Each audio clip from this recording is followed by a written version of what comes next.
Welcome, welcome everyone. Just give us a minute or two. I see people still joining. We will be continuing this discussion today on Pan-Africanism. And here, especially in this breakout room, we'll be looking at building Pan-African connections. So let me just wait a few moments and see if any more people are joining. I see attendees coming in. All right. Okay, so it is 5 past, I beg your pardon. And let us begin. All right. So this breakaway room is building Pan-African connections. And time is not on our side. So I will introduce the first speaker we have this morning, the first presenter, Maricel Mina Lopez. Now, she is a doctor and a master of science in religion. Her field of research refers fundamentally to the study of the Afro-Asian world, with research topics like deities and female leaderships in Egyptian, Ethiopian, and Israelite religious traditions, right? And she's also an expert in the field of gender, class, and ethnicity. So I hand you over now to Maricel Mina Lopez. Muchas gracias, Michael. Estoy muy feliz de estar aquí participando de este acontecimiento histórico que es justamente el resurgir del panafricanismo y estoy muy feliz de poder soñar con ustedes en estas redes, estas interconexiones que se pueden mirar hacia el futuro entre el continente africano y América Latina.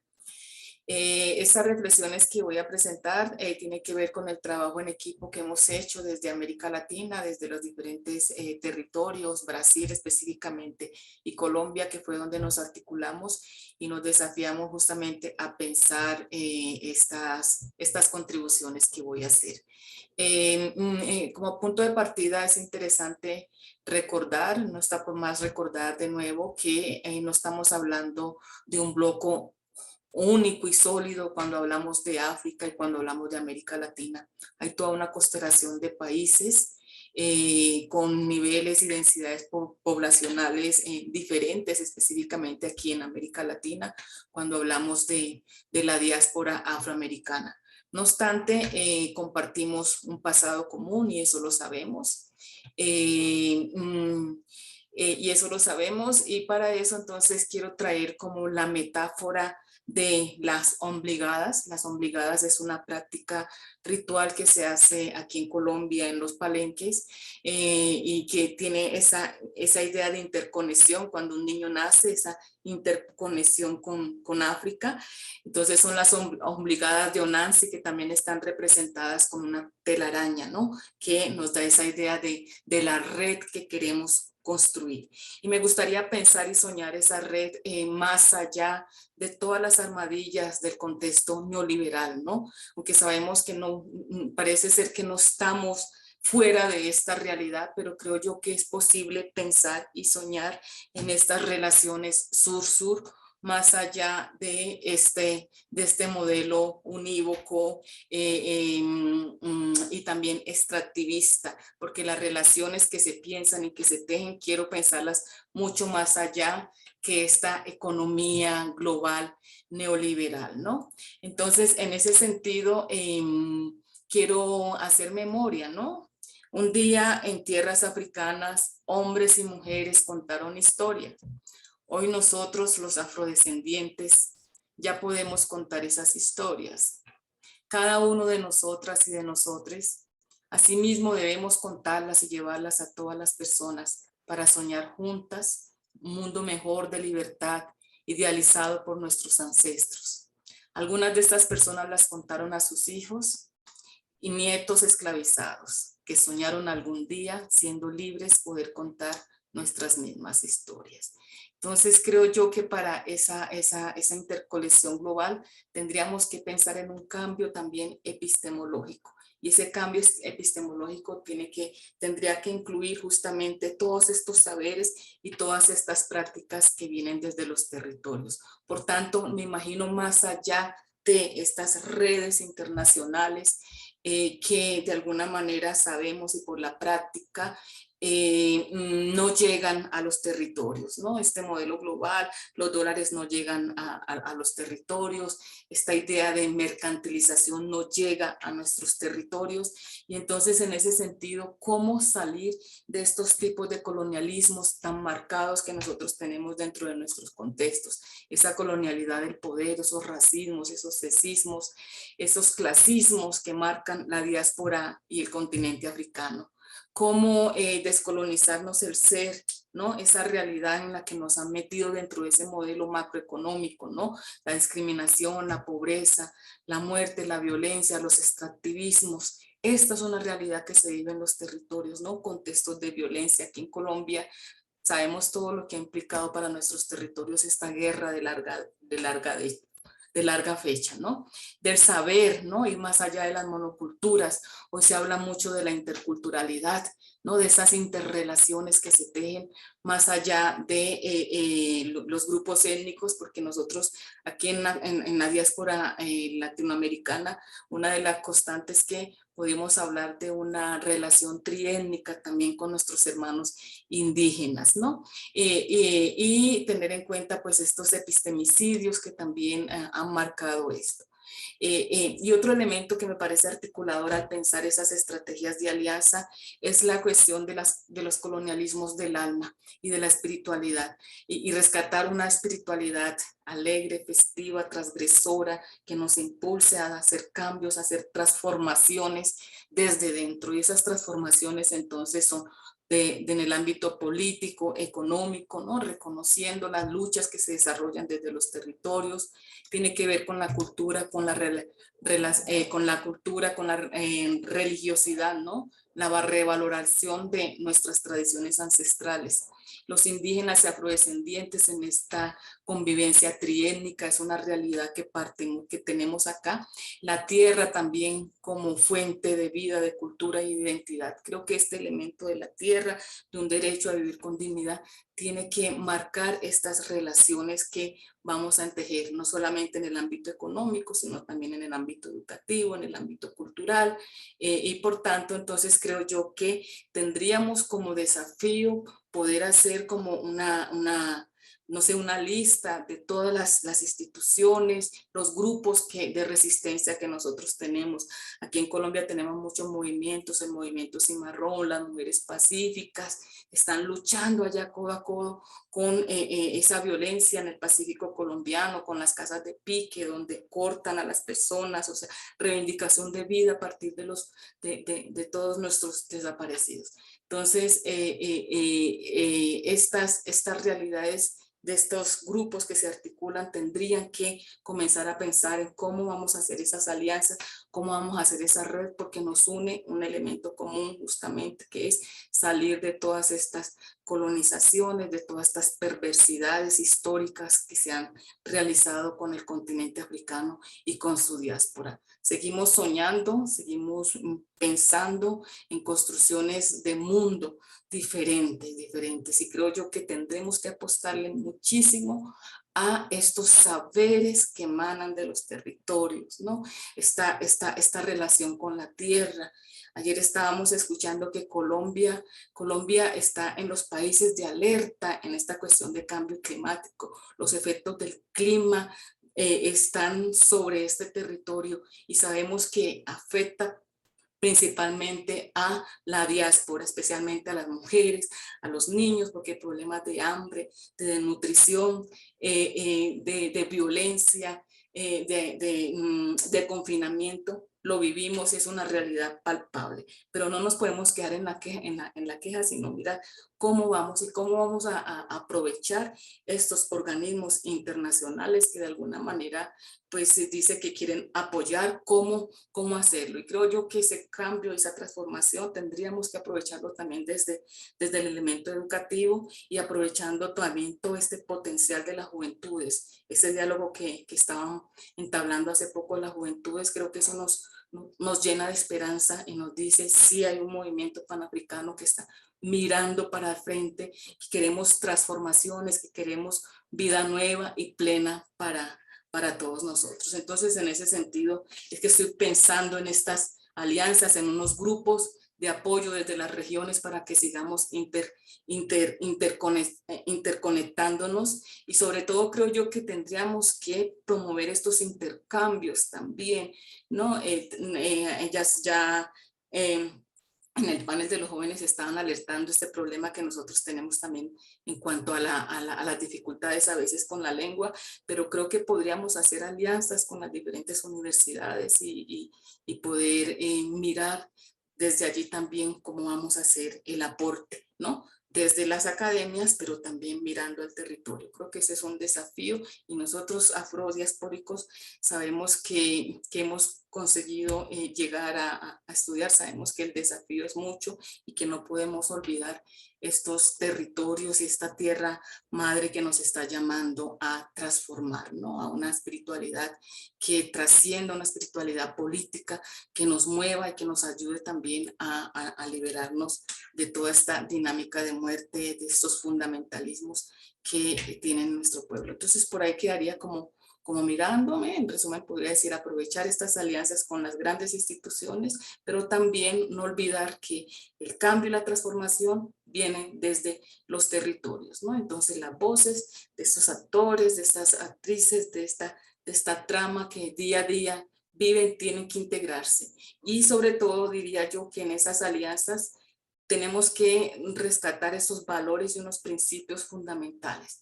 A veces el dinero no llega a nuestros territorios porque estamos permeados por un sistema corrupto. Y ahí hay que hacer veeduría, hay que mirar cómo hacemos que sea transparente este movimiento que planeamos desde las Áfricas. Con eso entonces, muchas gracias por la oportunidad de compartirles aquí estas intuiciones desde América Latina en este diálogo con nuestra madre África. Muchas gracias.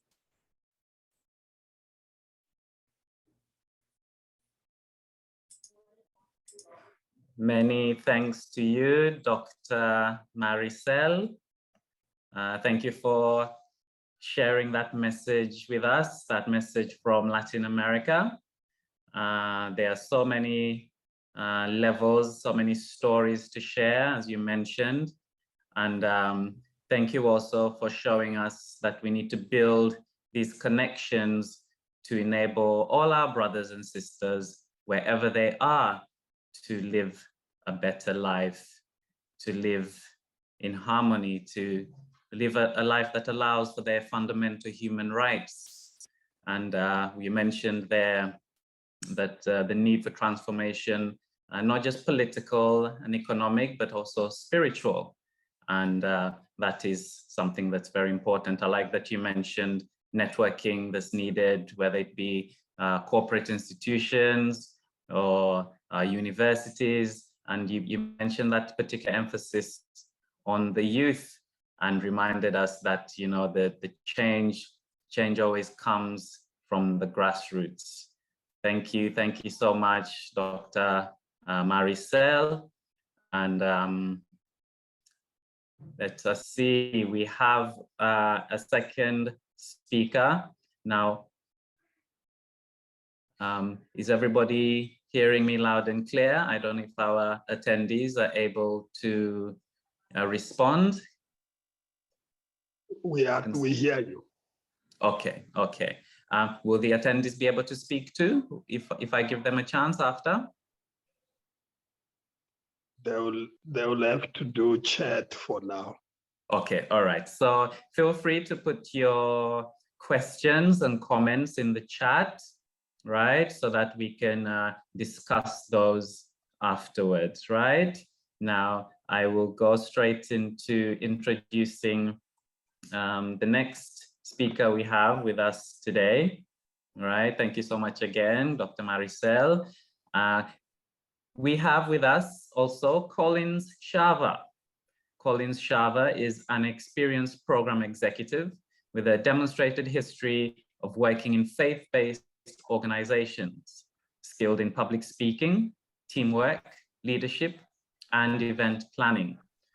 He has strong community and social services profession with a master's degree focused in public policy and governance from Africa University. Collins Shava, over to you. Thank you so much, Mr. Michael, for the introduction, and I hope everyone can hear me clearly. And thank you so much to the doctor who has come in and shared some nuggets of how we can build a Pan-African connections with South America and people in the diaspora. For me, I'm going to speak from a perspective of a young person and a young African who is in Africa, who is also passionate about the Pan-African movement in Africa. And I would like to just share that this because I think as Africans, as young Africans in the continent, we are the majority in terms of the demographic dividend. In terms of the demographics, we are the majority in the continent, and hence most of the things that are happening now and that will happen in the future will concern us and have so much concern to us. And I'm happy that we are having such discussions that will help us to shape our discourse on Pan-Africanism and to make the Pan-African connections. And as I am saying that as young people, we are the largest in the continent, that means that we are facing so many challenges that are affecting the young people. And we need to have young people in Africa leading in many ways to reach out to reignite the Pan-African movement in Africa. I would like to start from a point where we recognize that in 1945 and beyond that time, the Pan-African movement was ignited by the need to free and to set free independent nations in Africa. And it was clear, the vision was clear, and everybody was ready to die for that vision to liberate Africa. And by 1994, this movement had reached this place, and it had reached its goal to liberate Africa. And it was even, this movement was even pushing the goals to unite Africa. But now, fast forward 2021, we have young people who are stuck in a quagmire, or who are stuck in a space where they cannot tell what discourse to follow, what will be the rallying point for us as young people to have that Pan-African connection. Because now we have so many challenges that we are facing, and they are coming from different countries and different contexts. But we have binding problems like unemployment, poor governance and political governance, and political leadership, lack of space in those spaces, lack of recognition, lack of access to resources, and so many more. And it becomes more difficult for us to answer the question about what is our mission as young people, as a generation. What is our mission to be sure that we can be able to build that Pan-African connection? And for me, I see that as well as an opportunity for us as young people to come together, to sit together, and to find that connection around Ubuntuism, around build a connection around what we call the African unity, where young people, where in Africa you can be able to freely speak and freely move to one place to another, to live there, to enjoy life there, and to enjoy. So for me, that is what should be our rallying point around African unity. And most of those issues that we struggle with, they can come and congregate around that, where we are congregating as young people around unity, around nation building, around continent building as well. So I think as young people, we will need to have that rallying point, and we will need to be behind that rallying point. And we also, with the youth in the diaspora, some of the youths in Africa have left to go to the diaspora. Some of them already there, they are descendants in the diaspora. How do we make those connections with young people who are in abroad to ensure that we can be able to feed into our nation building, to feed into continental building? We need to make those connections with our fellow brothers and sisters that have gone abroad, and some who were born abroad and they have the roots in Africa. And that is also what is key for us as young people, to create that unity, to bridge that gap between us who are in the continent and those who are also in the diaspora. And I think if we, by this, we can be able to say, let's build a network, let's build networks of young people who are working together for the progress of Africa. Let's build networks of young people who are working in different thematic areas. Let's build a network of young people who are into entrepreneurship, innovation, and other forms of employment. Let's build connections of young people who are into arts, culture, and heritage. Let's build connections with young people who are promoting indigenous knowledge systems in the continent. Let's build connections with young people who have gone abroad and still have roots in Africa. And that is my message as we talk about building Pan-African connections, that we must not forget the voices of the youth as the elders, and we must also continue to work in building those youth networks. And with me, these are my thoughts. Thank you, presenter.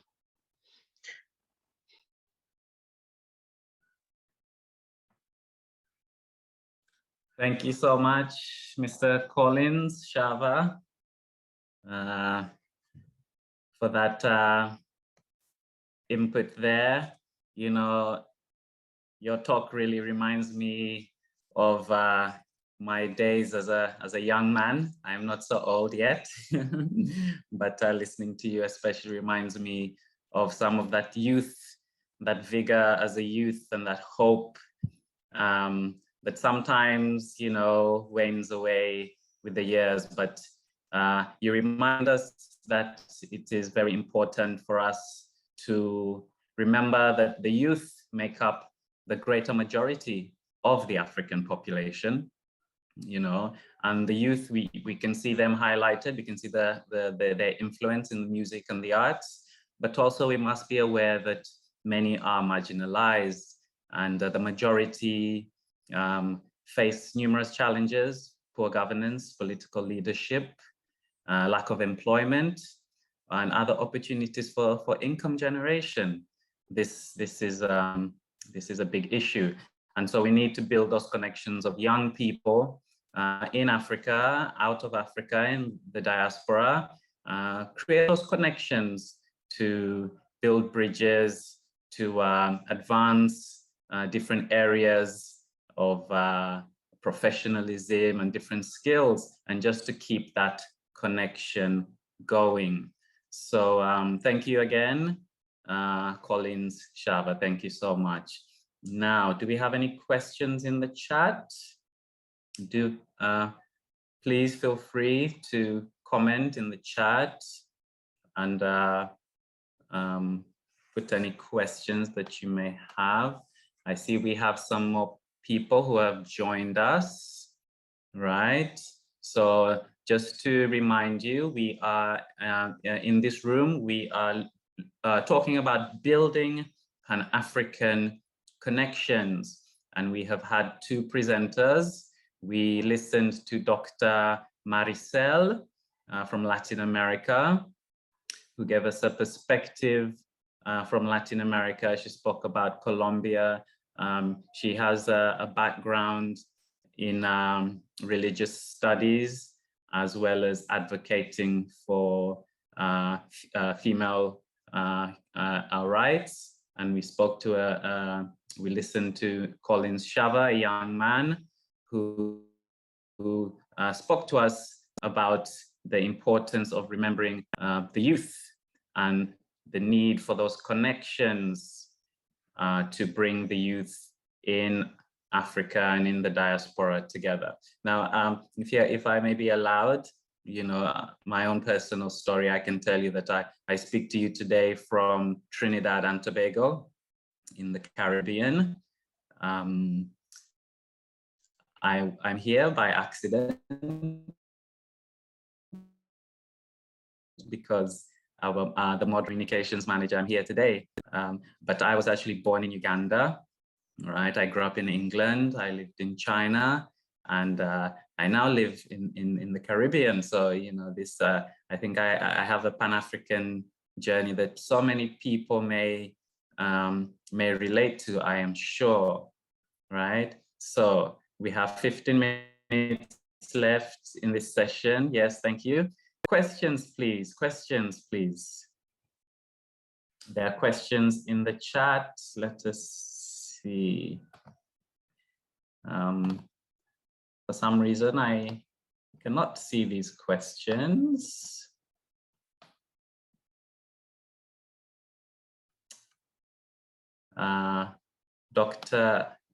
Mr. Frank Chikane, I don't know if you can see the questions.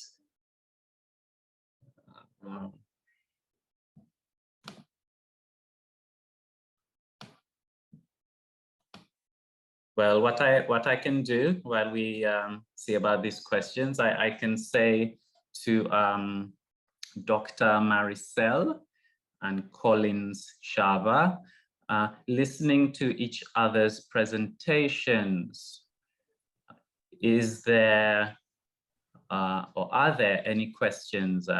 If you could ask anything that came to mind, anything that caught your attention particularly from the other speaker that you would like to press them on or inquire more, please do so. I will ask Dr. Maricel, is there any question you would like to present to Collins Shava? Michael, I see a question in the group. Yes, please, if you can see the questions, please respond. Thank you. There's, my experience is, that's where Frank Chikane says, Reverend Frank Chikane, my experience is that most of African and Latin American youth are not very conscious about Pan-Africanism. What should be done to raise the consciousness so the linkages can be made? Yeah, that is a very good question. But I understand that in my experience with young people, with working with most young people in the continent, the consciousness is there to some extent, but you can feel that it needs to be channeled to a direction. And there are young people who still idolize some of those Pan-Africanists.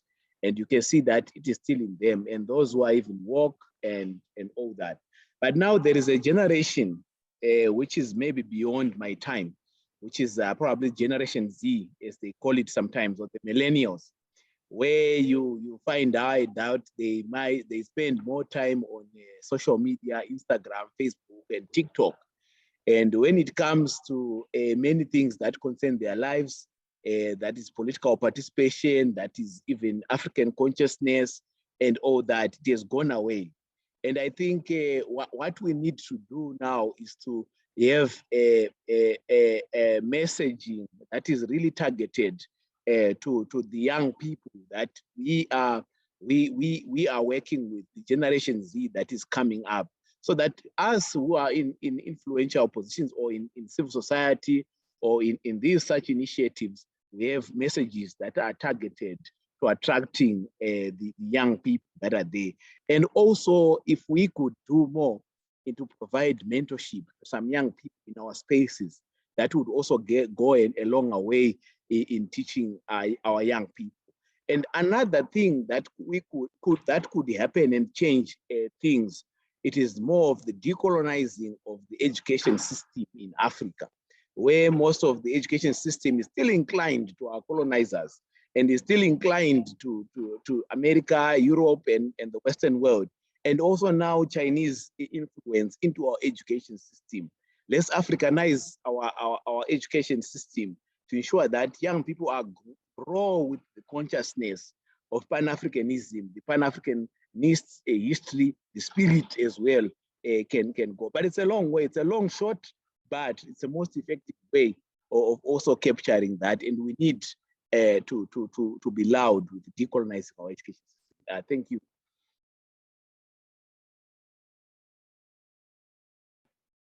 Thank you so much, Collins Shava.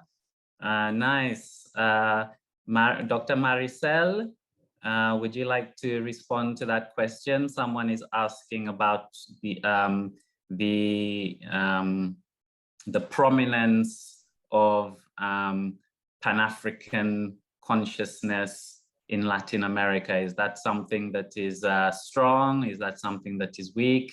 And tell us some more about that. Bueno, muchas gracias. Yo considero que la educación en América Latina continúa siendo monocultural. A pesar de muchos esfuerzos que se hacen desde las instituciones, por ejemplo, en abrirse a la interculturalidad, a los diálogos, creo que son categorías que vienen también del mundo europeo. La interculturalidad de alguna manera nos ha colocado a dialogar a todo el mundo en condiciones iguales y se ha de alguna manera invisibilizado las causas particulares de los grupos minoritarios en América Latina. Y ahí entonces entro en las luchas de las negritudes. Yo creo que tendremos que hacer un cambio fuerte epistemológico. Y ese cambio epistemológico tiene que ver con la manera como nosotros aprendemos y nos educamos dentro de nuestras raíces, dentro de nuestros saberes que son afrodiaspóricos, que tienen que ver con esta matriz africana, que tienen que ver con pensar un mundo diferente, más allá del antropocentrismo, pensarlo más en una dimensión mucho más ecológica. Ayer hablaban del buen vivir o que también es tradición de los pueblos africanos. Si nosotros nos recordamos un poco la tradición de los misterios egipcios, el sonum bonum, el buen vivir, o sea, nosotros tenemos muchos elementos filosóficos que vienen desde allá. Creo yo que todavía hay que trabajar muchísimo porque el legado colonizador no viene solo desde las colonias de América Latina. Nosotros vemos en nuestra tradición bíblico y teológica ha sido muy fuerte y muy concentrado este eurocentrismo, pero también este semitismo, esta negación de que existe un saber filosófico africano que está colocando y que coloca en jaque también el pensar de ese teocentrismo, abriéndonos mucho más a dimensiones holísticas, abriéndonos también a otras perspectivas de la manera misma como accedemos al conocimiento, no tanto desde el método deductivo, sino más inductivo. O sea, nosotros tenemos mucho que aportar en las diferentes áreas del saber. Y creo yo que ahí están los desafíos y esas alianzas tienen que proporcionar también un cambio fuerte epistemológico, porque creo que sin educación los cambios y las transformaciones se hacen mucho más lentas. Gracias.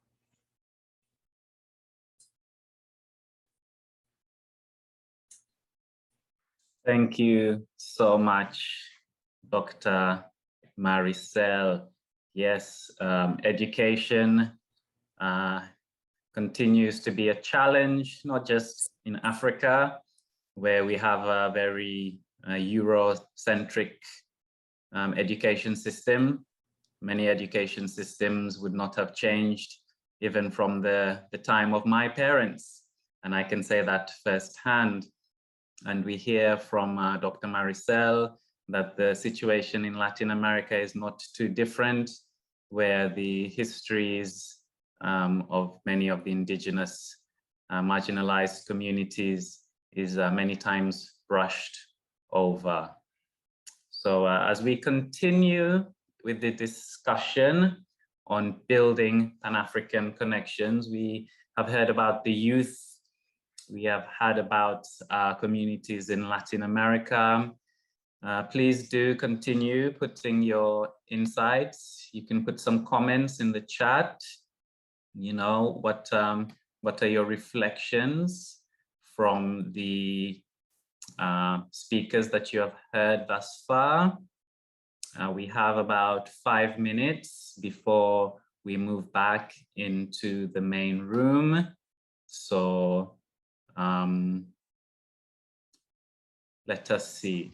Well, I will present some questions. I'll let this 5 minutes be, sorry, do I see a question here? How to continue to advocate the International Decade for People of African Descent, thematic objectives of recognition, justice, and development for impact in the lives of youth. I see this question coming up here, right? How do we continue to advocate the International Decade for People of African Descent, and looking especially justice and development, especially for the youth? Would anyone like to respond to that?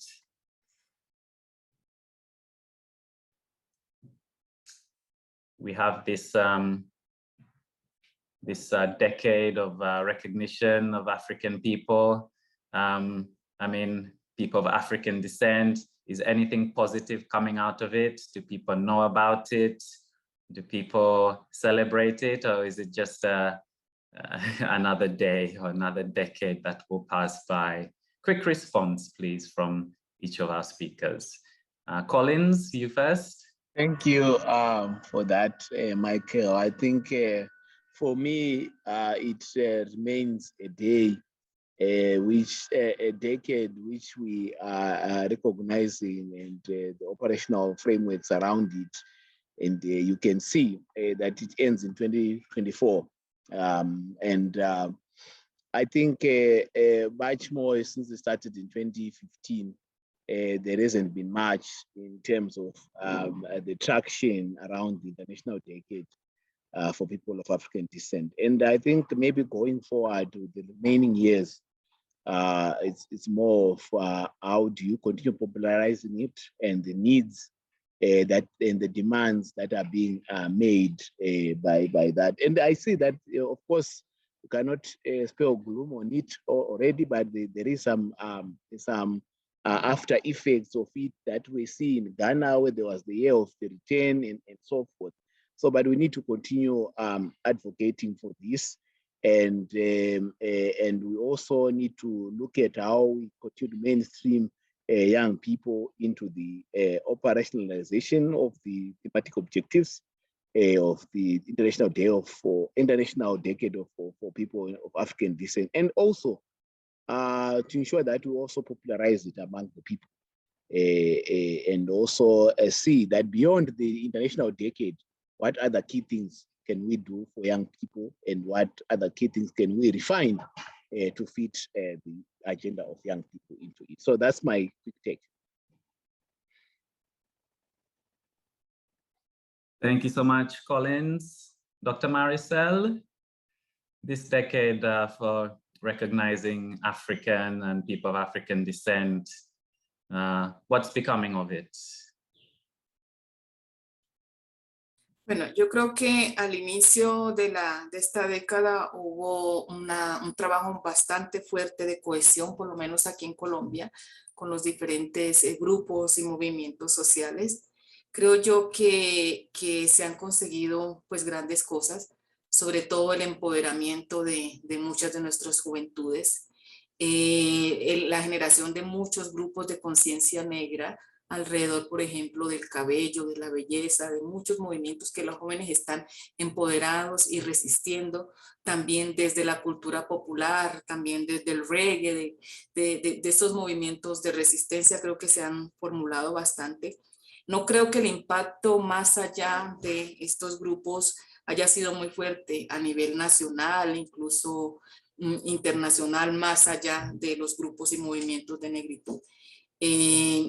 Creo yo que Todavía podríamos trabajar mucho más en proyectar y generar una conciencia mucho mayor más allá, porque es que a veces la idea es que es una década de negros para negros y pensamos desde aquí, y creo yo que ahí es donde es un problema serio. Esto es parte de un derecho de humanidad, por tanto debería trascender todas las instituciones sociales en los países, ¿no? No solamente desde nosotros como grupos hablando a partir de nuestras luchas y nuestras conquistas. Yo soy muy optimista en ver todo un movimiento de juventudes supremamente empoderado, ¿no? Aquí en América Latina lo hemos visto en el contexto de la pandemia, en esta realidad tan dura, ¿no? De hambre para nuestros pueblos, y creo yo que los jóvenes fueron aquellos que salieron en medio de esto a protestar, a reclamar. Entonces yo tengo mucha esperanza en nuestras juventudes.